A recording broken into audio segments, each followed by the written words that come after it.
Manga starts off with a disabled boy named Hyungo, who is bullied by not only the students but some teachers as well. While Hyungo is on his way out of class, he is suddenly kicked in the stomach and teased about not saying hi to them. He responds with, "I was just going to the bathroom." The bullies sarcastically replied that they are just excited to reunite with their old friend again. They head out and use his wheelchair as a toy, riding it down a hill. They make Hyungo sit next to a garbage can while throwing cigarettes and taking pictures of him. Suddenly, one of the bullies hit a rock with the wheelchair, causing them to fall over and scrape his arms and shoes. He looks back at Hyungo, blaming him for the rock being there. He continuously kicks him in the stomach, cussing at him and telling him to die. He tells him that Hyungo better have the money to pay for his shoes or he's dead. A person walks past smirking, watching Hyungo trying to get into his wheelchair. He offers a hand, but Hyungo insists he can do it on his own. The next day, the teacher shows a new transfer student around. When they enter the classroom, they notice Hyungo isn't there.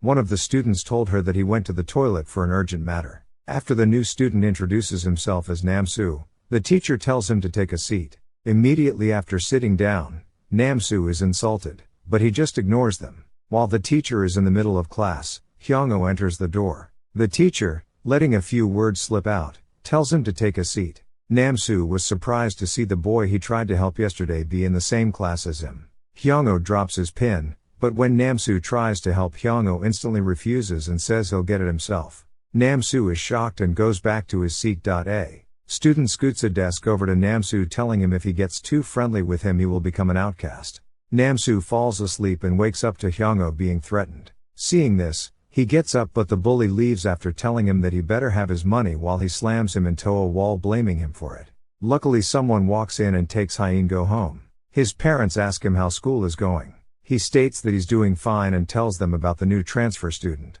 His father asks him about the classmate he was arguing with, and Hyungo nervously drops his chopsticks. As he reaches to pick them up, he thinks to himself that he never asks for help. As Hyungo gets to school, the bullies drew a target on his back and used sharp pens to throw at him.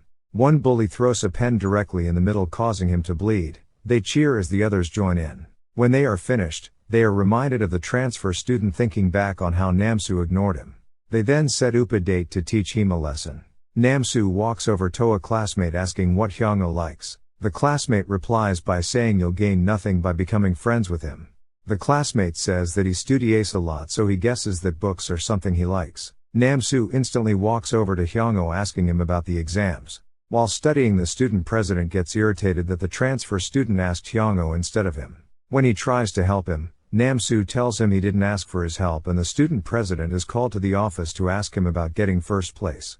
Hyungo tells Namsu bye before leaving class, and on his way back to school his wheelchair gets stuck. Trying to get out of the hole, a young lady comes and helps him. She offers to take him to school, but Namsu appears and Hyungo replies that he's okay because his friend will take him. Namsu hears the word friend and becomes happy. But as the girl leaves, he tells him he'll do it himself. When they arrive in class, everyone seems to be in a hurry for something. As soon as class ends, everyone instantly rushes out. Namsu gets ink on his hand and goes to wash it off, and when he comes back, Hyungo is gone. The bullies take him to the lunchroom, where they force him to take pills for diarrhea.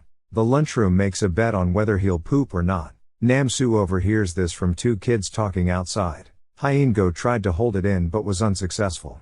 The bullies take him into the bathroom to clean him up, and as they were cleaning, Namsu walked in to wash his hands. One of the bullies started harassing him, causing Namsu to slap him and make him bleed. While the other bully threatens him, he falls in the poop stain. Namsu grabs his head and slams into the poop. Namsu comes over to Hyungo saying he'll help him, but he stubbornly refuses. Attempting to continuously try to help, Hyungo shouts saying I'm fine. The bullies get back up but run away because they feel intimidated. Namsu is irritated that Hyungo won't accept his help. The bullies run back to their boss named Gangsi to tell him about Namsu. After hearing about Namsu, they go into the classroom to find him but run into the school president telling them not to touch him. Meanwhile, at Hyungo's home, his mom notices the stained pants and starts worrying about him. She calls his dad, but he ends up brushing her off, saying he's 18 and can take care of his own problems now. Meanwhile, Hyungo and one of the bullies are called into the office. The counselor tells Hyungo that he needs to start standing up for himself and fight back. She forces the bully to shake hands and apologize to Hyungo. Coming out of the office, Namsu is waiting. He asks him if he's okay and if he needs any help. Hyungo surprises him and asks him to help get him up the stairs. After getting called to the office, Gi-young is really angry. While he is sitting on the ground vowing to get revenge, the boy beside him calls him a stupid, crazy nutjob.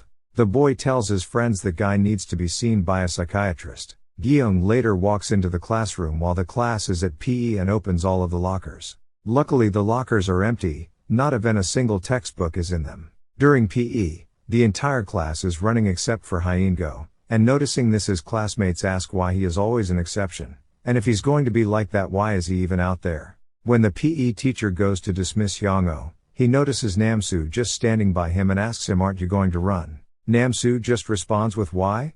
Gi-young, still in the classroom while everybody is at PE, starts going through Hyungo's bag to look for his wallet. Instead, he finds his comic book that he made in elementary and calls him mentally retarded. The bell rings, leaving him to quickly put his bag down and run away with the cash he managed to find. Hyungo gets made fun of on his way to class. Namsu stops him and asks him if he wants help. Hyungo politely declines while a girl stares at them standing behind a wall. She learns he is older and calls him cuter now that she's seen him up close. The girl runs back to her friend and tells her that he's an oppa. Her friend, Kya, asks who? And she explains the boy with the brown hair. Kya asks her how she knows, making a joke that she ran a background check on him already. She tells Kya that she saw him walking with Hyungo and calls him a crip. She insists that he must have ulterior motives for hanging around with Hyungo. She walks with her friend into the student council, that she ain't even on, knowing that Oppa will be there. While in class, Hyungo starts feeling bad remembering how harsh he was to Namsu when he was just trying to help. He looks at Namsu and realizes he needs to apologize. Poor Kya, so tired that she has to listen to her friend being delusional about Namsu, just leaves the room. The girl asks one of the student council members about Hyungo accidentally calling him a crip. When he gives her Hyungo's name, she asks if Teresa boy with brown hair who hangs out with Hyungo and if he actually likes to hang out with him, calling it awful. The boy asks her why she would say something like that and she replies saying because he's disabled and that he probably smells awful. The boy sticks up for Hyungo stating that he's still a normal boy like everyone else despite suffering a minor disability. He tells her to never speak like that again, and she replies by saying she'll keep that in mind. The bullies begin to wonder why they are taking orders from the class president, insisting they just beat him. Gangsi overhears this and frustratedly walks down to their class and kicks the classroom door open, causing everyone to glare at him. He walks over to Hyungo and kicks him out of his wheelchair while taking pictures. Namsu's eyes open looking as if he is ready to kill someone. Gangsi tells Namsu that he was instructed not to touch him yet, but looks forward to when he can. He walks away leaving the room speechless. Namsu tries to help Hyungo into his chair but replies that he's okay. Hyungo, not wanting to get anyone involved, rejects him. Namsu goes back to his seat with a depressed look on his face. As he puts his head down, the guy next to him tells Namsu that he should have listened to him when he told him not to get associated with Hyungo. Gangsi insists that they go to his father's club for a drink, but after arriving the chief inspector arrives shortly after. His father attempts to pay the chief off but tells him it won't work this time and he is arrested as a result of orders from the top branch. Gangsi goes to the president to ask him if he could put in a good word for his father as a favor. He agrees, making a deal that he leaves Namsu and Hyungo alone. Later that day Gangsi's dad is released stating they had the wrong person. As Hyungo is about to leave the house he notices that his will is cracked from getting kicked by Gangsi. He tells his mom it must have been a spill. On his way walking to school, Hyungo is passed by an angry truck driver. The truck driver was yelling on the phone, not paying attention at all. While Hyungo was about to cross, his wheel on his wheelchair fell off causing him to fall on the ground. As Namsu noticed that the green walking light was turning red, he started running towards Hyungo.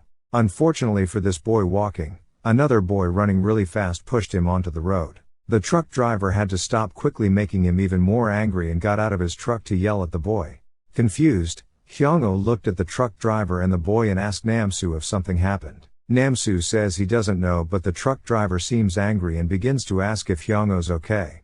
Thankfully for Hyungo, a nice man let him get on his back. Unlucky for Namsu, while he was walking with the girl who has a crush on him bombarded him with questions. Just when you think she'd take the hint after him basically ignoring her, she brushes it off as him being introverted. She manages to get his attention by bringing up Hyungo, and almost calling him that cripper but quickly changing it. As soon as she gets his attention, she quickly changes the subject and asks him if he has a girlfriend. When he finally tells her he doesn't after her asking a million times, she gets excited and calls him cute. Of course though he ignores her. The repairman shows up to fix Hyung-oh and notices that there is a bunch of wear and tear on the wheels, which is extremely unusual. His mom doesn't understand how that could be since he's normally gentle, and that's when she starts to realize something is happening to Hyung-oh at school. His mom goes to his room and tells him to take it easy for today after the accident. But Hyung-oh tells her he got a lot of stuff today and he only tripped. She nervously asks him if anything is troubling him lately. Hyung-oh nervously tells her it's just friends having a difference in opinions. Meanwhile, Namsu is shown asleep in a disaster-looking room. On his way to school, he is chased into the classroom by a girl. He sees Hyung-oh asking him if he's okay. Hyung-oh looks away as he tries to avoid getting Namsu into any more trouble. The bullies notice that Gangsi has been acting differently ever since his father was arrested. The bullies tell him he should go smack Namsu and Hyung-oh right now, but since the boss told them not to, he'd hold back. Hyung-oh begins eating his lunch and heads out the classroom. While Namsu is asleep, a girl comes in whispering in his ear trying to get his attention. When he wakes up, he notices Hyung-oh is gone, immediately searching for him. However, the crazy girl gets irritated that he is always trying to look for Hyung-oh and never pays attention to her. But she eventually came to reason that the easiest way to get closer to Namsu is to pretend that she knows Hyung-oh and invites Namsu to dinner to talk about him. While Namsu was distracted, Hyung-oh was taken away by one of the old bullies. He begins eating chips aggressively, getting irritated at Hyung-oh for not trying to change himself, saying he should work out and that's the reason why he keeps getting bullied. He decides to help him become a real man by forcing him to eat a large amount of food. Hyung-oh ends up throwing up and they go to the park to continue their lesson. As Namsu is talking to the girl, he randomly gets up to see Hyung-oh tied up to the pole alongside the girl that tried to help him earlier. Hyung-oh unties his hands and tries to get him hospitalized, but he refuses, saying to leave him and don't take any interest in him. Hyung-oh arrives home to ask his mom if he can stay home for a day because he feels sick, as he tries to hide his hands from her. He gets into bed feeling the pain the bully put him through as he was beaten continuously while tied to the pole, stating he's only doing this so he can turn his crippled life around, but shortly gives up afterwards, calling him a pathetic piece of trash. His mother frighteningly calls his father, crying to him as she wants him to do something about Hyung-oh's situation. His father finally decides to make the decision to call the administrator of his school to find out what's going on. This concludes the manga Save Me Part 1. If you'd like me to do Part 2, let me know in the comments below. Thanks for watching. If you enjoyed the video, don't forget to give it a thumbs up and subscribe to the channel for more content like this. If you have any suggestions for future videos, let us know down below. Until next time, stay safe.